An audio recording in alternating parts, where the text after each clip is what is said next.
On October 30th, 2023, my friend Vasu Seskevich and I were invited to the home of Ondrea Levine. She lives in a remote, off-the-grid home in the high desert of New Mexico.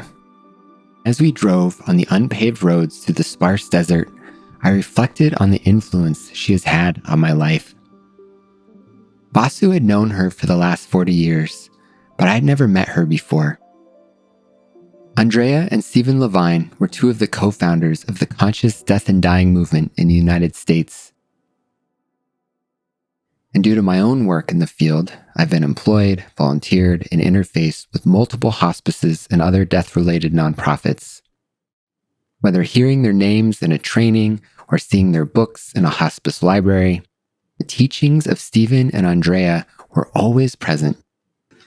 In fact, every moment of our lives, every moment of anger in our lives is a moment of grief. Every moment of fear is grief. Every moment of doubt is grief. They're all responses to loss. Everybody in this room, including Ondrea and I, are working on their grief. Or let's just say everyone in this room is grieving. Hopefully, some are working on their grief as well. You might as well. Ram Dass was also a lifelong friend of theirs, and when I was a caregiver at his home, I would sometimes hear about his long phone calls with Stephen. Stephen died on January 17th, 2016, from medication-assisted death after many years of living with Alzheimer's, and Ondrea was his caregiver in those final years. They spent their entire lives making friends with death, and as Ondrea approached the end of her life after experiencing the death of Stephen, I wanted to know what insight she might have to share. Her matter-of-fact transparency, immediate warmth, humility, compassion, and wisdom left me in awe, but also as if I had just met an intimate friend. This meeting was truly a gift, and I am excited to share it with you. My name is Sitaram Dass, and along with Vasu, this is our interview with Ondrea Levine. I would love to hear whatever you feel called to share about your own grief journey with Stephen and just how you've put your own teachings into practice and or not, or... Well, he was, in 2000 was the last time we taught. He was starting to feel extreme fatigue, and he didn't know why. And he had already had many, many years of migraines because of a spinal condition. So we just thought, well, he's old, he's tired. He was 9 years older than me. He just didn't want to do it anymore, and of course he said I could do it. I just did it to be with him and to do it as work on myself. But it wasn't something I sought out. I'd always worked with the dying, but being on a stage, being a somebody was not of any interest to me. It wasn't really any interest to him, other than we both wanted to help dying. We both wanted to do whatever we could so that there would be more awareness of the dying process and how important, it is. Since everything in life has a beginning, a middle, and an end. Well, dying, whenever it happens, is our end. So we found it the most valuable teaching we had was death. And we always kind of it wasn't like we spoke about it every day, but death was always a part of the energy that we kept in our consciousness. We're always aware that this is an impermanent process. So when the end happens, we're not going to be surprised. We might not like it.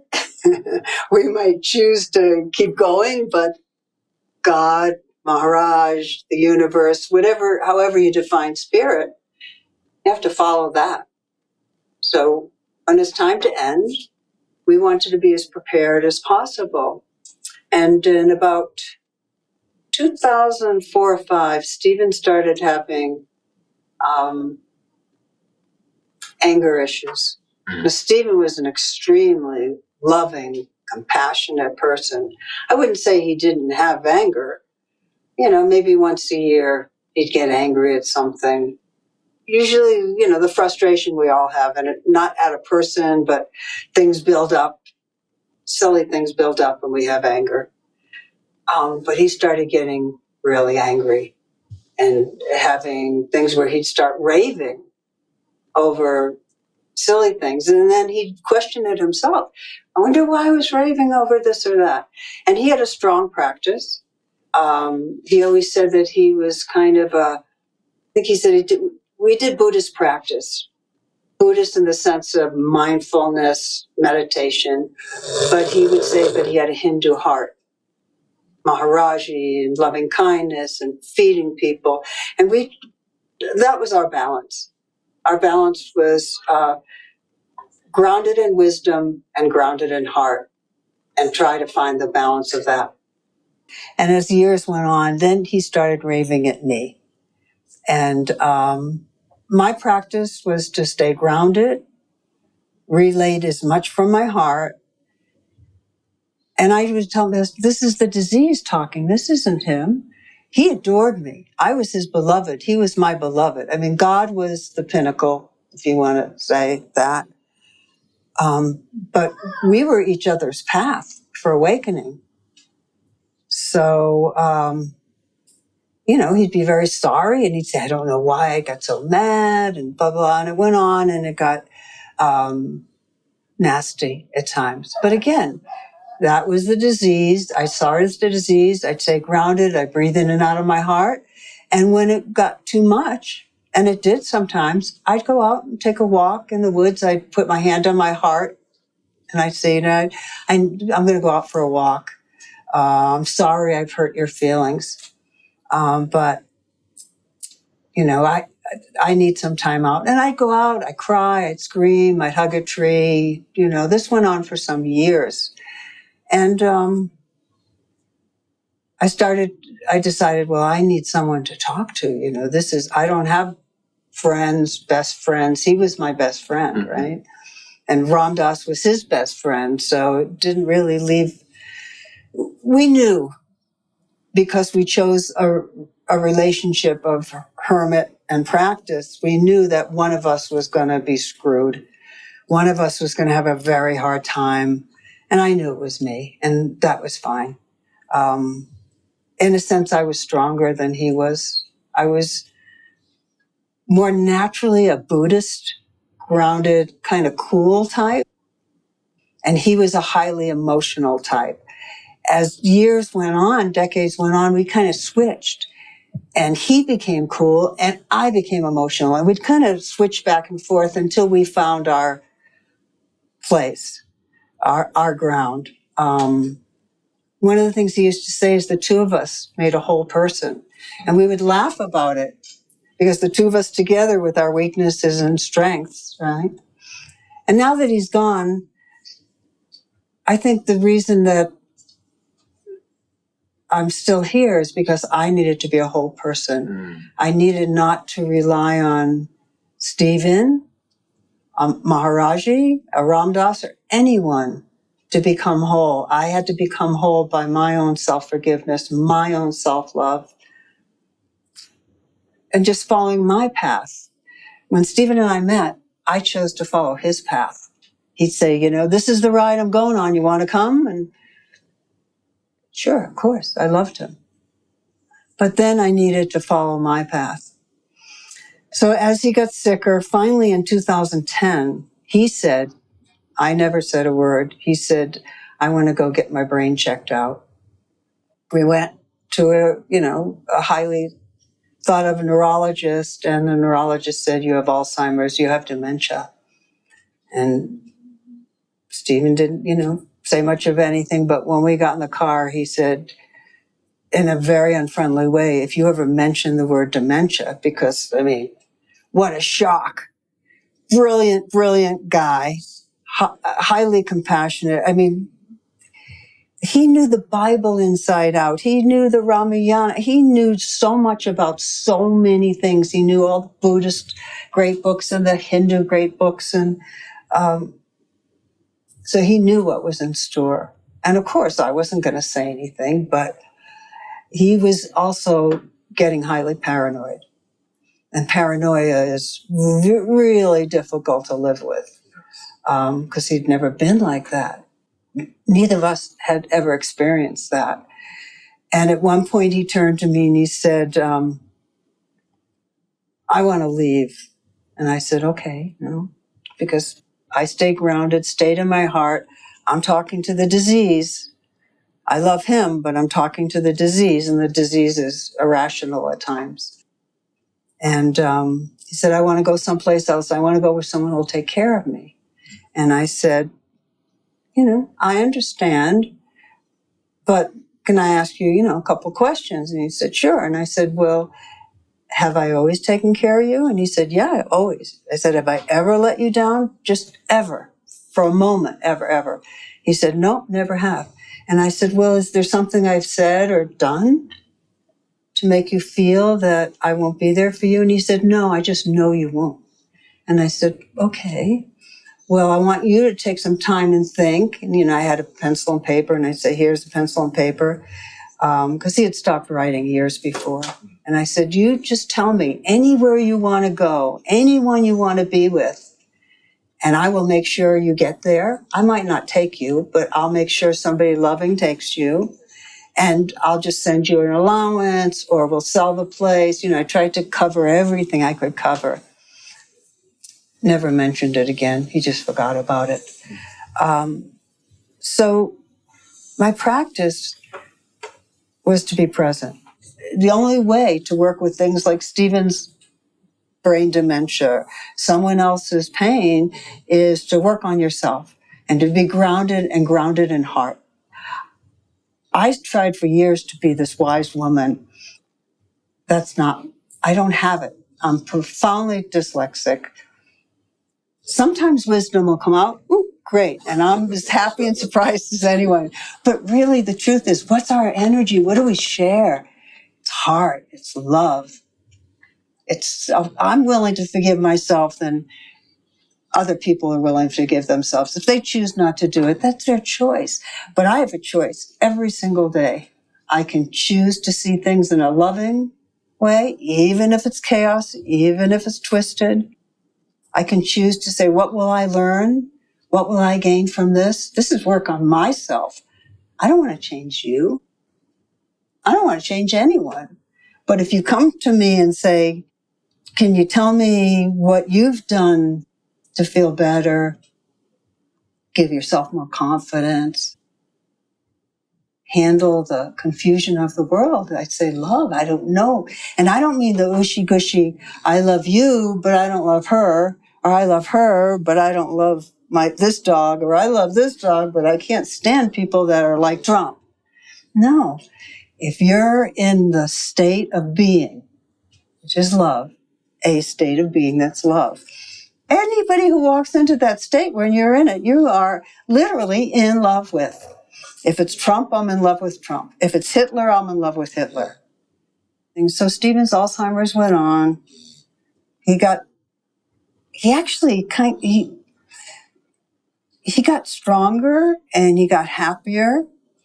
I got him Prozac and just said, this is going to make you happy. Something he never would have taken before. So he started taking Prozac.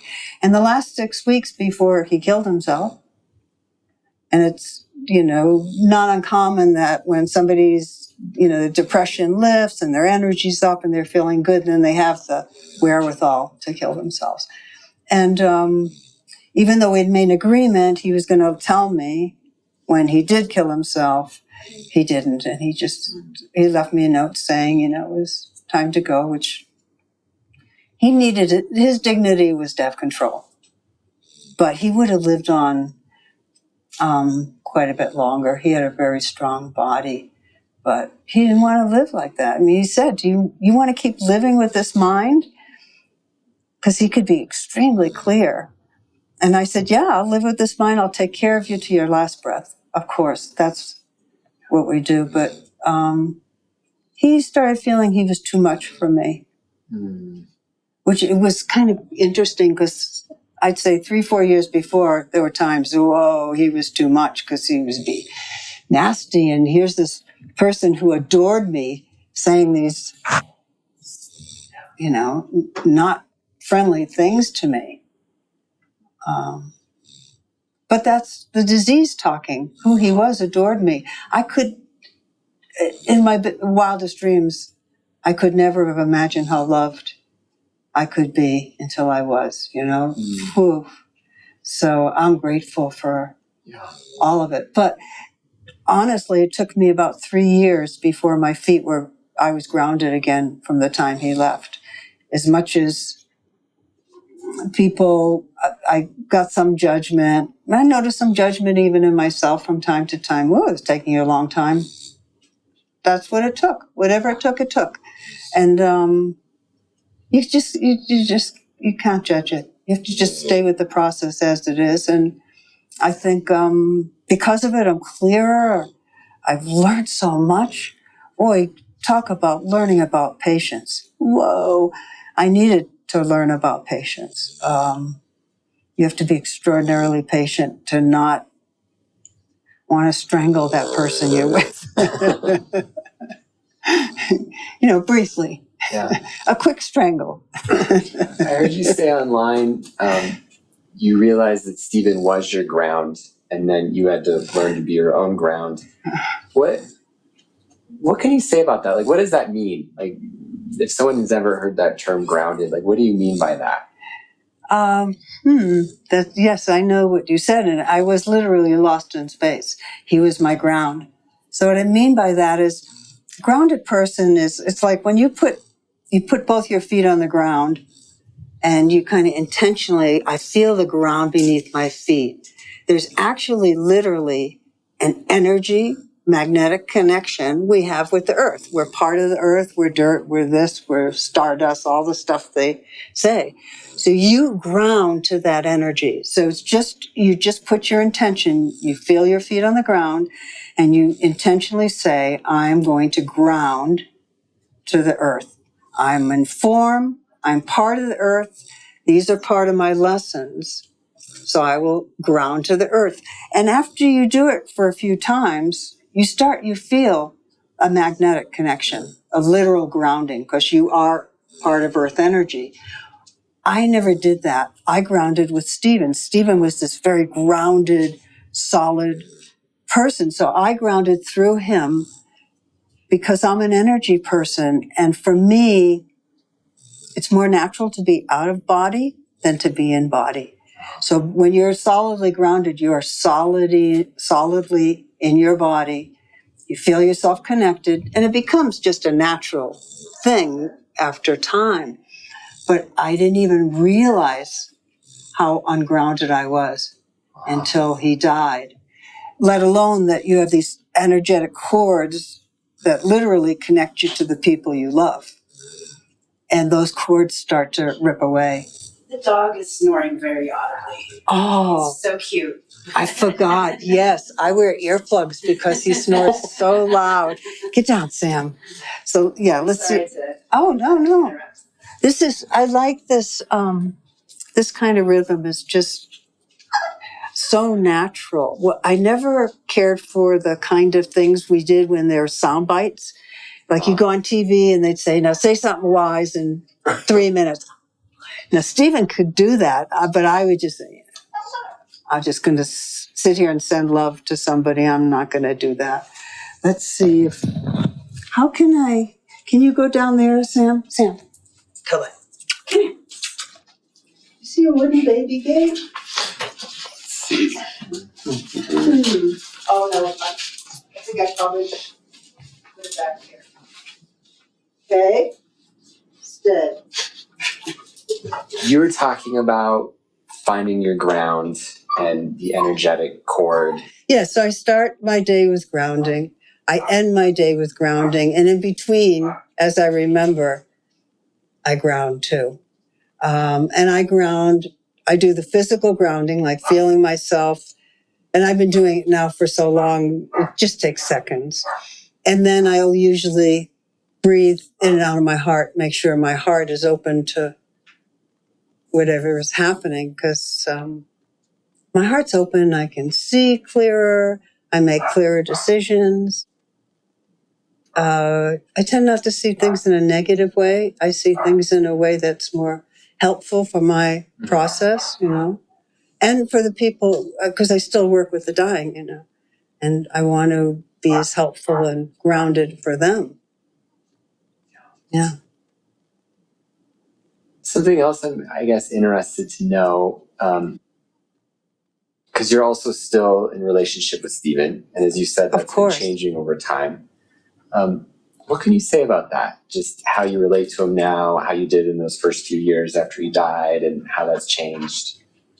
Well, when he first died, I'm habituated to his form. We held hands every day of the 40 years we were together, and we were virtually together. It was very seldom we weren't together. In the beginning years, when the children were a little younger, there were times I didn't go, and there were times I was sick, having had, a long list of illnesses. That kept me home a bit here and there. But otherwise, like I said, even if we were angry with each other, we always held hands. And even anger would be more like disagreements of, he's not seeing my side, I'm not seeing his side. And we always worked it out. We didn't really fight. It just wasn't our style. And we just felt, like I said to you briefly, is that the two of us made a whole person, and he was my best.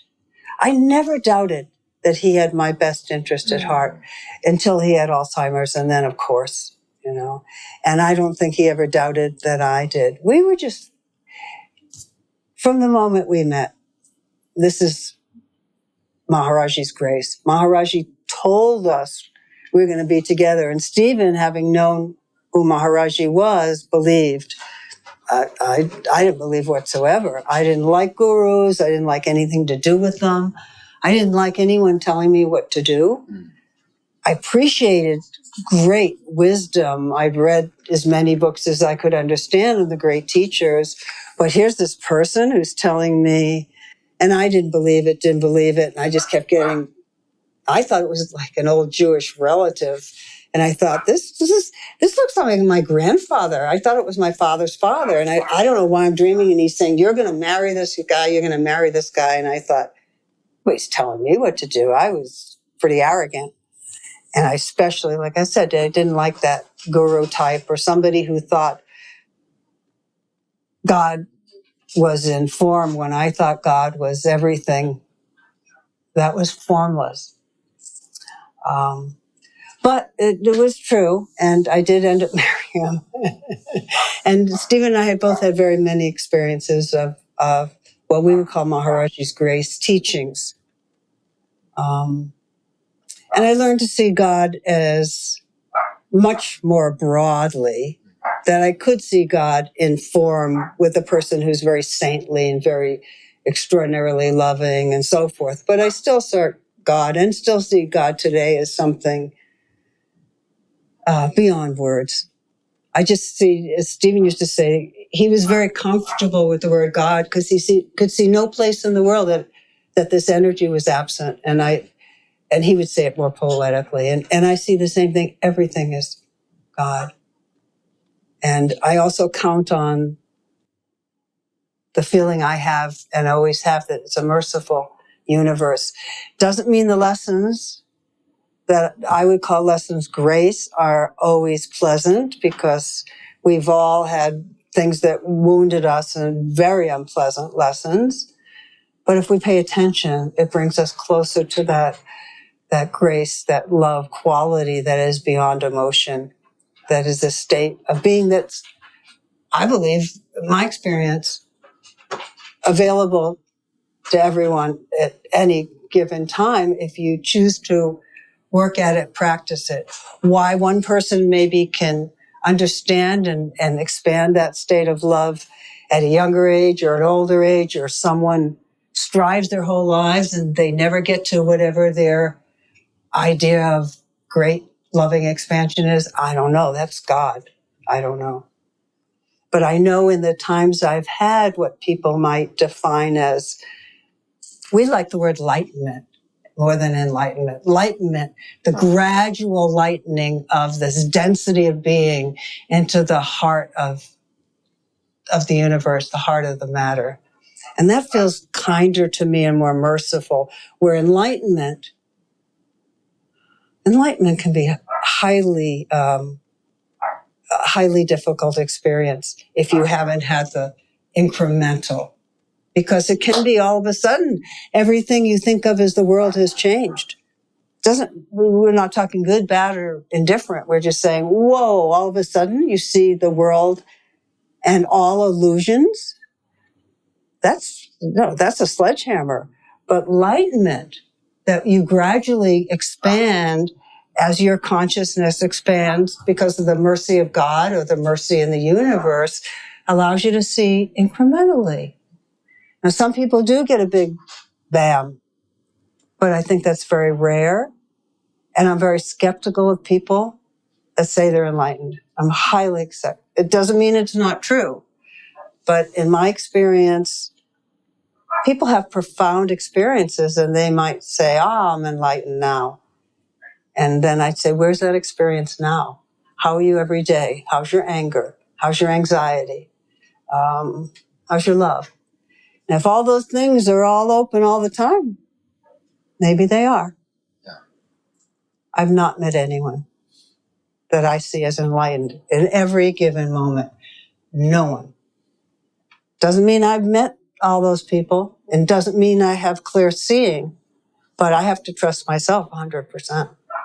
If I don't, then I'm always seeing through a level of my own neurosis or falsehood or something, and I don't choose that. So I choose to see as clearly and as grounded as I can, and then be willing to be wrong. You talk about in your biography, right, as you told Stephen, you talk about, you give a definition of enlightenment in there, where essentially you're not talking about perfection, like getting rid of anger.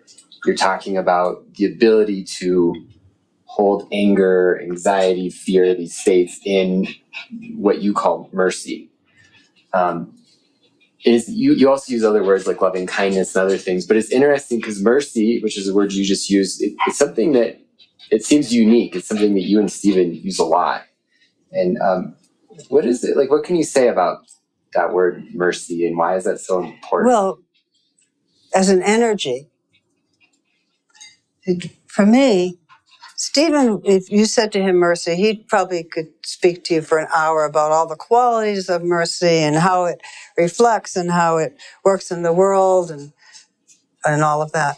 But for me, I go to mercy and I feel it so deeply inside me, in my heart, in my core, that mercy is this all-encompassing energy that surrounds us and engulfs us and comforts us in this.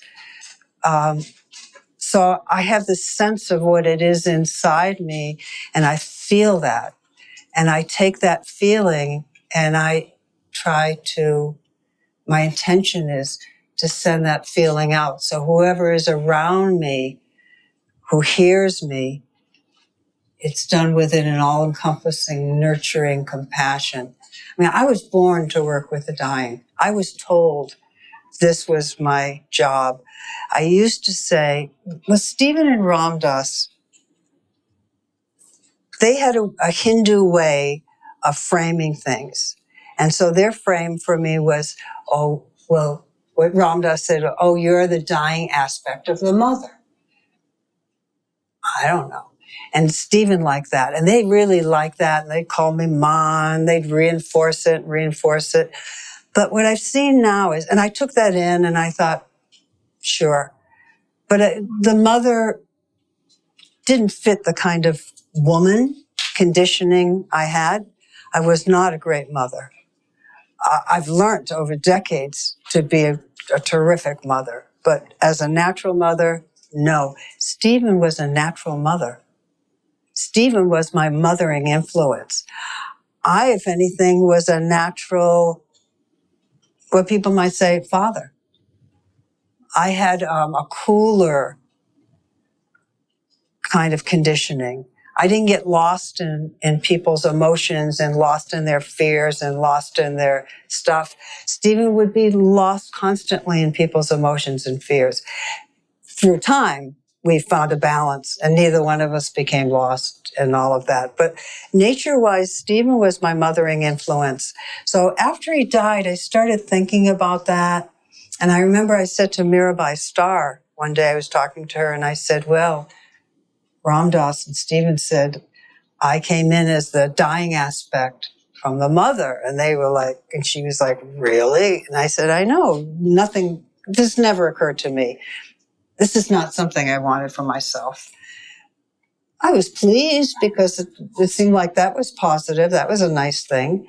But what I've learned to see is, no, I've come in to work with the dying. I've done since I was a child. My thing has been to be with dying people and old people.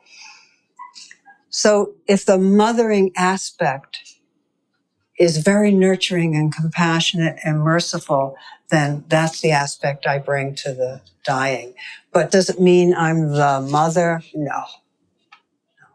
But does it mean that I want to love and have the whoever I'm with to feel as much love as in my cells within them? That's my intention.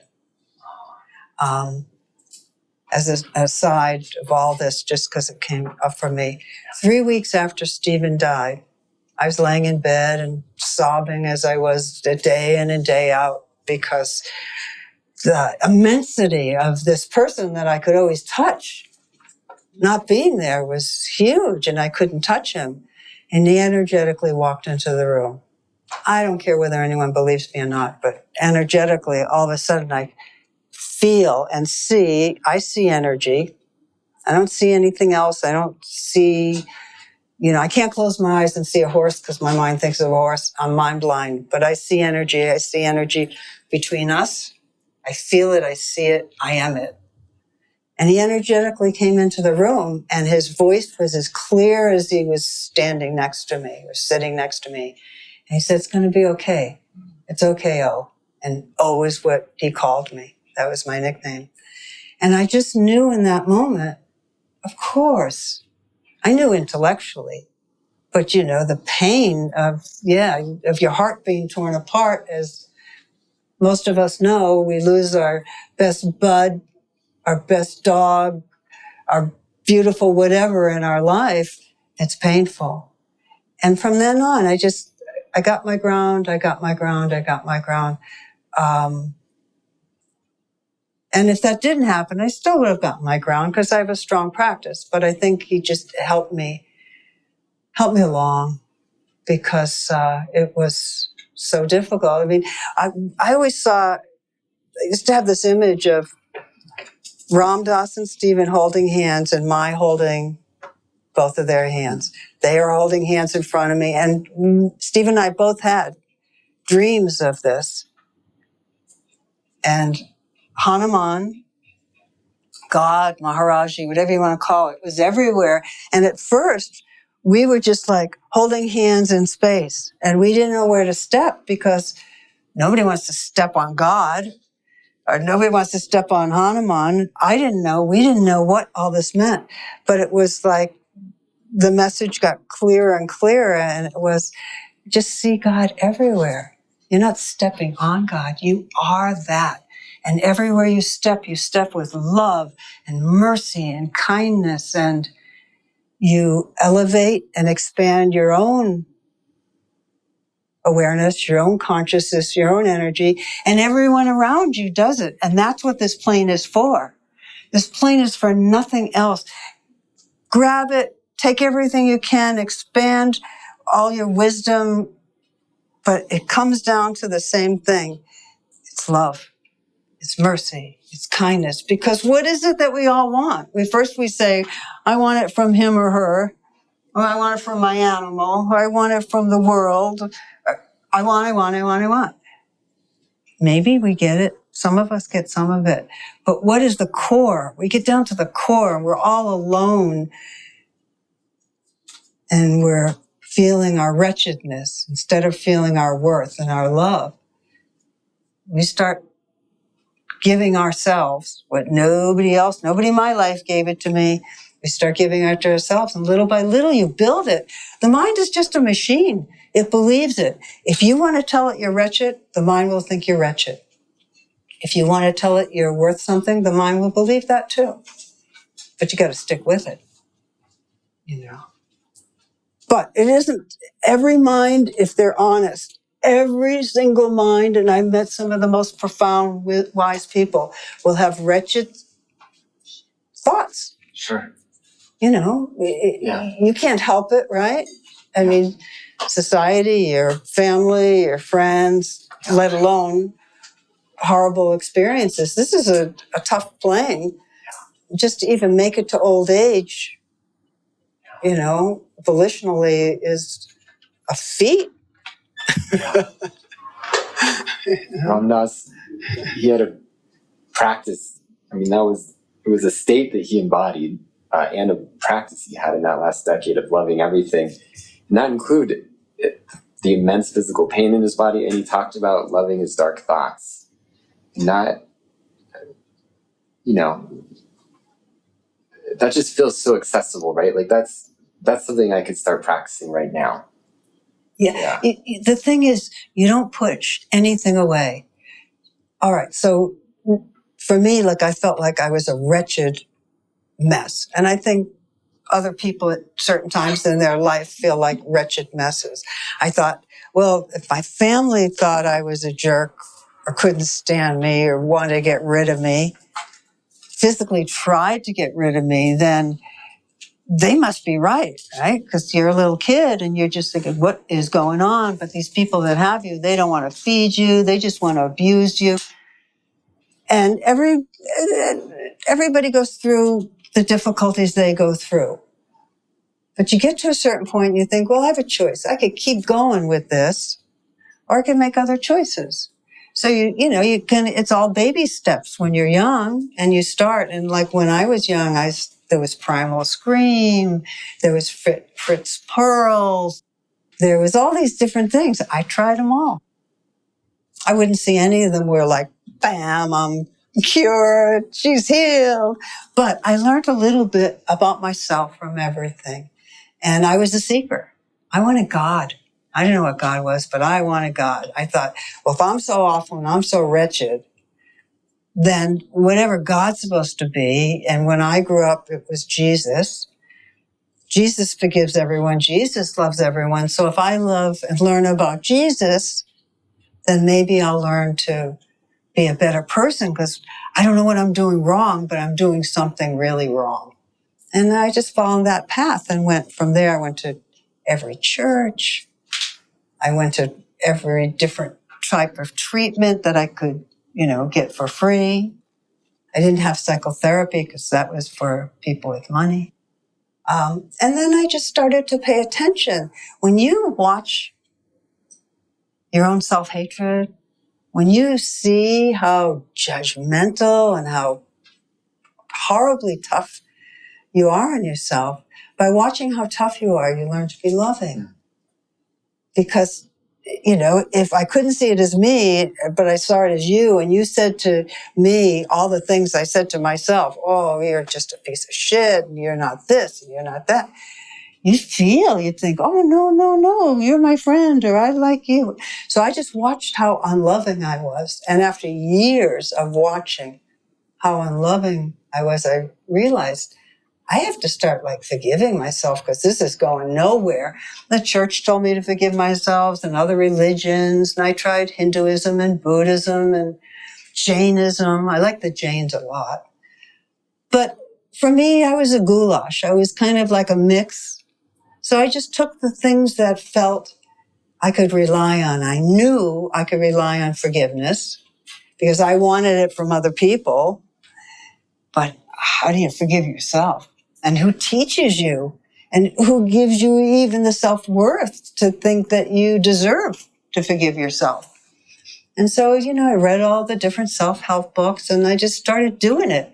Started forgiving myself, and it felt cold, and I was I thought, what is this myself? What,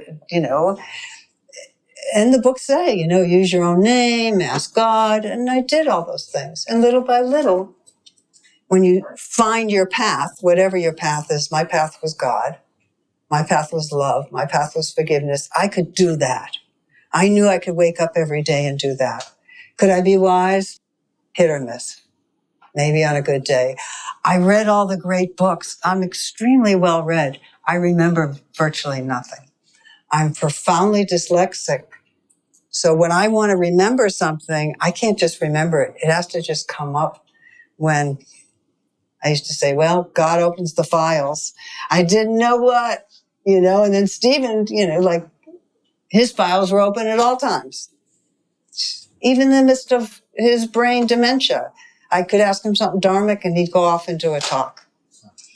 I can't do that. I have to be as authentic as I can, just to be a grounded, loving person. And if people feel it, great. If they don't, I'm not responsible for that. All I'm responsible to is me.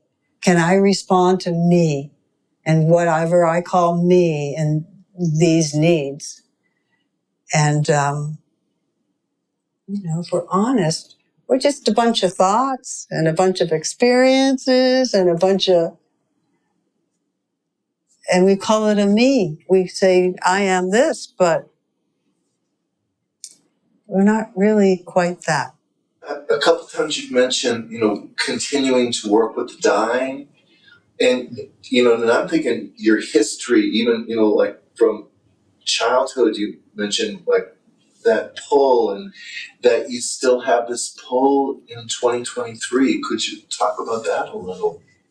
Well, how people say their tribe or the people they fit with it's just something people sometimes say in speech. Well, the dying are my peeps.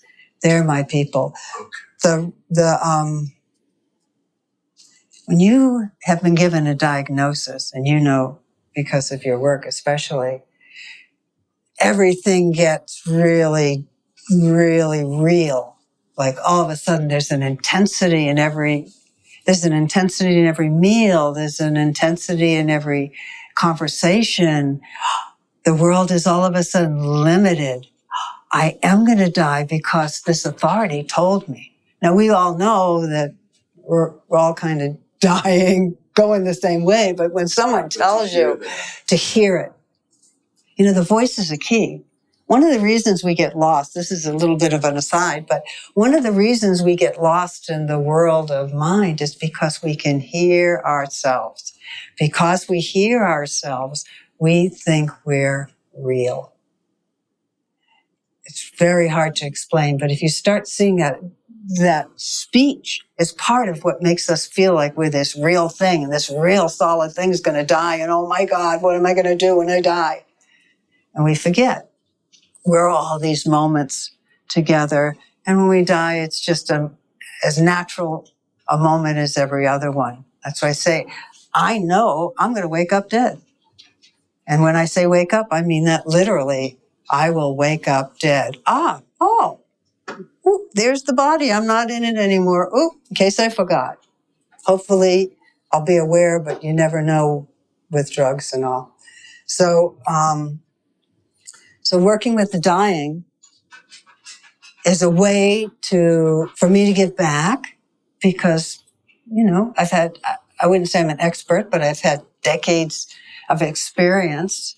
So I can help them at my best move through their experience and not get too stuck any one place, because some people they stay stuck in, I got a diagnosis. Oh my God, what can I do now to heal? I got to heal. I got to travel around the world.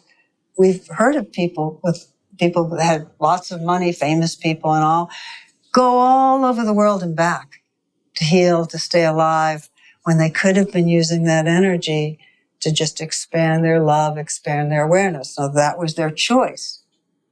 But if we keep the awareness that we are impermanent, we are going to die, we're not going to be so shocked, and we're not going to run into healing modality because it's a little late.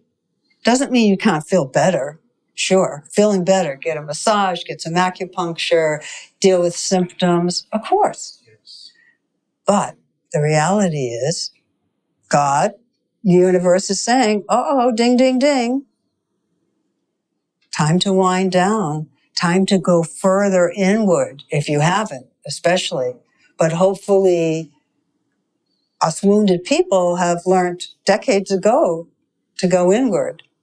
Because there's nothing out here that's going to save us. Everything that saves us is inside. You love yourself like no one in this whole planet could ever love you. That's saving yourself. You forgive yourself like God has come down and said, you are forgiven for everything you've done, intentionally and unintentionally, to cause yourself and anyone else pain. You're forgiven. You cannot wait for God. You must do that for yourself. Now, as process goes on, maybe you'll hear that from the whatever you think of as the voice of God. But what we want to hear it from is ourselves. You know, when we are young, you want to hear from your parents or your best friends, or you want the world to say, oh, you're so special. But that's not the nitty gritty. The nitty gritty is in your own voice. You feel it, you hear it, and you finally are enough. No matter what has happened before or what happens after, you are completely enough, not having been anything or having done anything, just because you can love and forgive yourself at the deepest, most profound levels. I don't know that that's what most people want. The people that I talk to do not come to me and ask for that.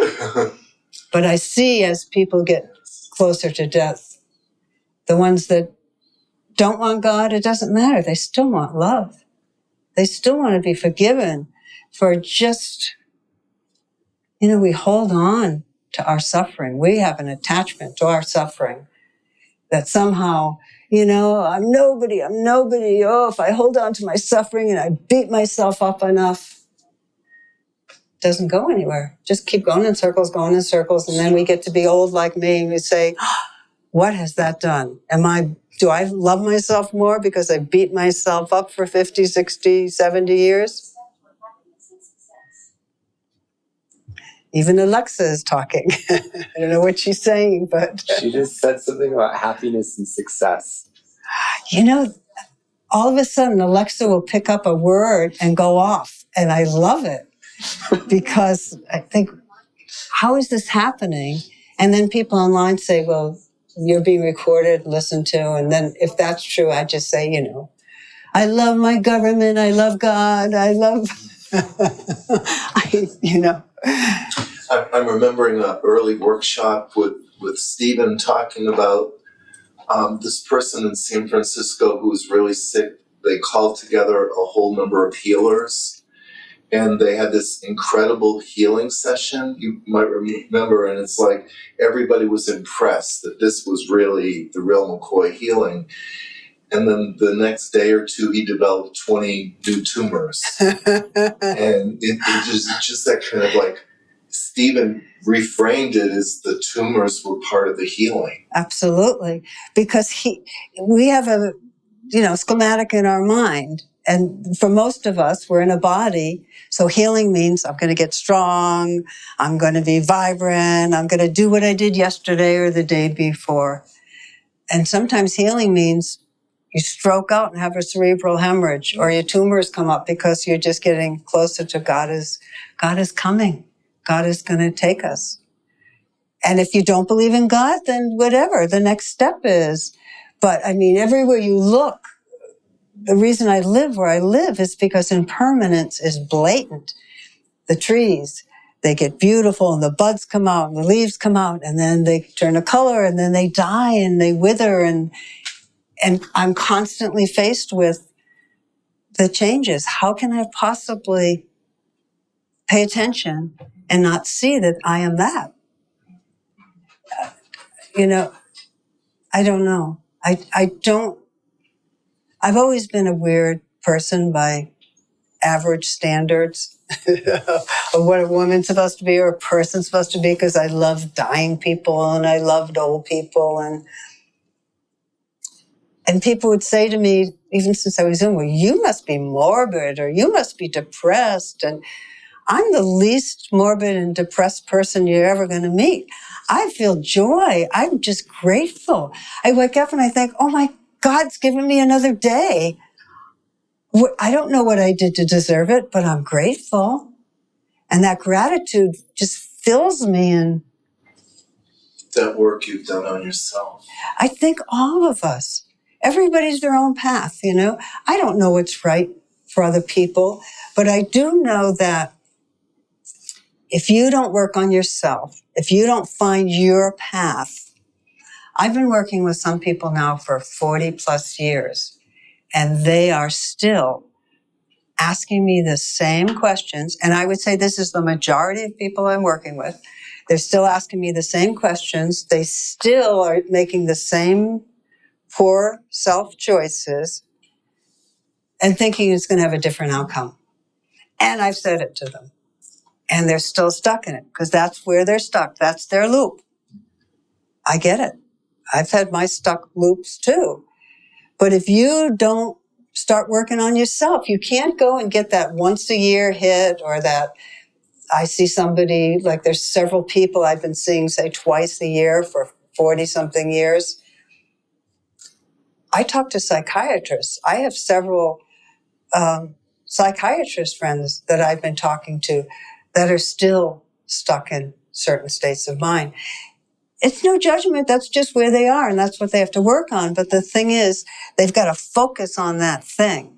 And for some reason, in their wound, they want to hear it from me, but they don't really believe it because they got to hear it from themselves. And so my saying, you know, we've had this conversation. There's some people I'm just saying that to over the last few years. Really? Yeah. I said, yeah. Well, but this is with a different woman, or this is with a different. I'd say, but we're just talking about your energy and your actions and your responses or reactions. Don't get it. That's why I say this is a young plane, because I 100% have my work to do too. But it's the difference is I already know that stuff. I know it's work on myself. And no matter what anyone says, it always comes back to me. It's never outside myself. Yeah, someone could do something unkind or nasty to you, but then I am responsible to how I respond, right? So that's my work on myself. That someone does something nasty, well, it sucks. Nobody wants that. And they're telling me that I don't want them in my life, and I make sure then they're not in my life. I've had very little of that. Even on Facebook, people are awful nice to me when I make comments that I know must upset them. And I think they don't want to write something. Because I've played with it a little, and then I thought, no, I don't want to push anybody. I really don't have anything to sell. I'm just doing what I've always done. Always, always. Yeah. Is there anything, given the course of everything you've said so far, is there anything that just is on your mind that you want to share before we end? Well, before you came, I looked a little bit at the news, and pretty frightening. Yeah. And I think people are frightened, and people are angry, and people are not grounded. And we're clearly highly ignorant because we're going into another war. Everyone's right, everyone's wrong. I take no sides other than I think the people with the most power should always use restraint, which I'm not seeing. But I understand. We're young souls, and we think that fighting, even though we all know intellectually it gets us nowhere. Nowhere. So we wipe the other side out. We've killed people's babies, and then generations are going to go on, and they're going to want revenge. It goes nowhere. So it shows our young soulness, our ignorance. So I think that it's a time to, as we spoke about earlier, to ground in heart. Make wise decisions. Keep your priorities straight. If your priorities are your family, your friends, your practice, your loved ones, keep practicing. because I don't see things as getting easier. I think energetically things are getting tougher and tougher. So to keep yourself grounded, keep yourself in loving kindness, and not namby-pamby, oh, it's all wonderful. I weep sometimes I watch the news. Do you see that whoever's babies are being slaughtered? It's horrible. God does not want that. I don't care. And if you drop a bomb in the name of God, you're twisted. Because I don't believe in any God that isn't merciful and isn't loving. And I do not believe in a God that wants retribution. I believe that's humans who want retribution. God has nothing to do with retribution. So I'd say to do whatever anyone can do to learn to treasure themselves. I learned to treasure myself from a twisted background. I know other people can. I've tried every way. I've tried every means I know of humanly possible. And the only thing that's ever worked or healed or made me feel better about myself was self-love and self-forgiveness. And I just know other ways. So I wish that everyone would learn to treasure themselves, you know, and at the least to do no harm, or as little harm as possible, let's say, since harm seems to happen with humans. You know, so I wish I had some magic wand and everybody'd be like,